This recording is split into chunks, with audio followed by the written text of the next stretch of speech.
Bismillahirrahmanirrahim. Alhamdulillahirabbil alamin. Kembali kita membahas tentang fikih puasa, beberapa kesalahpahaman dalam ibadah puasa. Yang pertama, terkait dengan niat puasa. Niat puasa tidak perlu dilafalkan, karena niat adalah amalan hati. Nabi SAW juga tidak pernah mengajarkan lafal niat puasa. Menetapkan itikad di dalam hati bahwasanya besok akan berpuasa, ini sudah niat yang sah.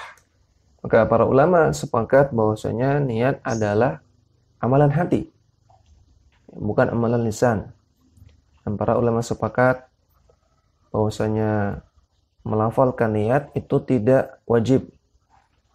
Melafalkan niat itu tidak wajib. Ini sepakat, tidak ada khilafiyah. Yang ada khilafiyah yang diperselisihkan oleh para ulama itu apakah boleh atau tidak. Apakah boleh atau tidak, apakah dianjurkan atau tidak melafalkan niat. Adapun masalah wajibnya, ulama sepakat tidak wajib. Jadi sekali lagi yang diperselisihkan hanya apakah boleh atau apakah dianjurkan. Ini yang diperselisihkan ulama. Mereka juga sepakat niat adalah amalan hati.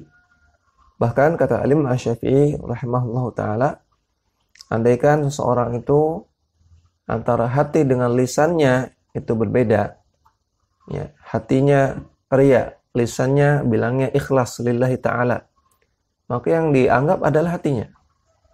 Jadi yang menjadi inti adalah hatinya, bukan lisannya. Kalau demikian, maka tidak perlu kita ucapkan. Ya, jika cukup kita fokuskan niat kita di dalam hati. Dan juga, walaupun ulama berbeda pendapat dalam masalah ini, namun tentunya khilaf ulama bukanlah dalil. Ya, maka wajib bagi kita untuk melihat praktek Rasulullah SAW. Kita kembali kepada sunnah Nabi. Kita kembali kepada dalil. Dan kalau kita menelisik praktek Rasulullah SAW dan para sahabat, mereka tidak melafalkan niat puasa. Ya, padahal Allah Ta'ala berfirman, "Laqad kana lakum fi Rasulillahi uswatun hasanah." Sungguh telah ada pada diri Rasulullah SAW itu teladan yang baik. Kita teladani beliau. Dan juga beliau bersabda, "Khairul hadi Muhammadin sallallahu alaihi wasallam." Sebaik-baik petunjuk adalah petunjuk Muhammad sallallahu alaihi wasallam.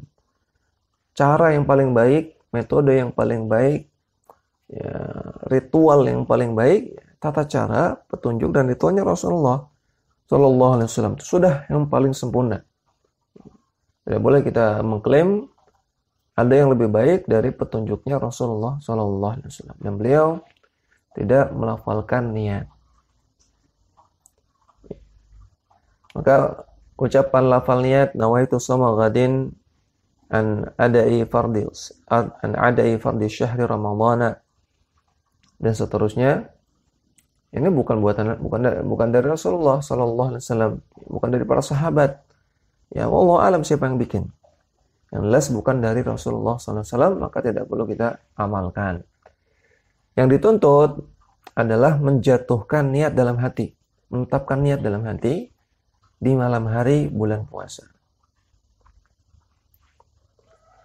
Kemudian yang kedua, berpuasa namun tidak melaksanakan salat fardu adalah kesalahan fatal. Di antara juga perilaku sebagian orang yang makan sahur untuk berpuasa namun tidak bangun salat subuh. Ya. Lalu sebagian orang bangun sahur jam 2, jam 1. Kemudian setelah makan sahur mereka tidur sampai pagi, bangun jam 6, jam 7. Tidak sholat subuh. Ini kesalahan yang fatal. Karena dinukil bahwa para sahabat berijma tentang kafirnya orang yang meninggalkan sholat dengan sengaja. Sebagaimana sudah kita bahas ketika membahas fikih sholat. Sehingga tidak ada faedahnya jika ia berpuasa jika statusnya kafir, yang tidak diterima amalannya. Sebagaimana kata Allah Subhanahu wa taala, "La in asyrakta la yahbatanna amaluka."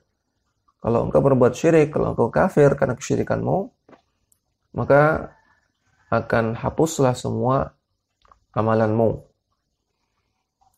Orang yang kafir nggak ada faedahnya kalau dia berbuat amalan soleh apapun.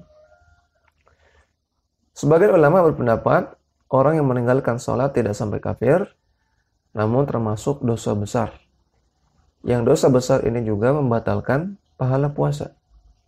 Sebagaimana kata Nabi SAW, man lam yada qawla zuri aw amala bihi falaysa lillahi hajatun ayyada'a ta'amahu wa syarabahu. Barang siapa yang tidak meninggalkan perkataan dusta dan tidak meninggalkan perbuatan kedustaan, maka Allah tidak butuh kepada dia meninggalkan makannya dan minumnya.